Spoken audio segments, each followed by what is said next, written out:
সিলেট সুনামগঞ্জ সীমান্ত থেকে 5,22,00,000 টাকার চোরাচালানি মালামাল জব্দ করেছে বিজিবি।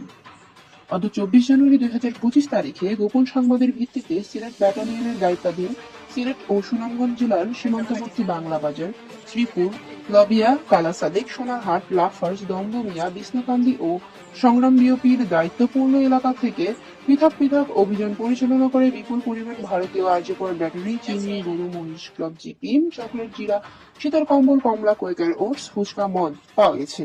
বাংলাদেশ থেকে পাচারকালে শিং মাছ ও চোরাচালানি মালামাল পরিবহনে ব্যবহৃত সিএনজি এবং মোটরসাইকেল জব্দ করে। জব্দকৃত মালামালের আনুমানিক সিজার মূল্য 5,22,16,700 টাকা।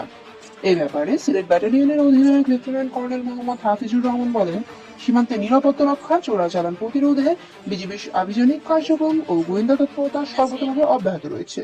এরই ধারাবাহিকতায় সীমান্তবর্তী এলাকায় নিয়মিতভাবে অভিযান পরিচালনা করে প্রতিনিয়ত বিপুল পরিমাণে চোরাচালানি মালামাল জব্দ করা হয়েছে। জব্দকৃত চোরাচালানি মালামাল সমূহের বিধি মোতাবেক প্রয়োজনীয় ব্যবস্থা গ্রহণ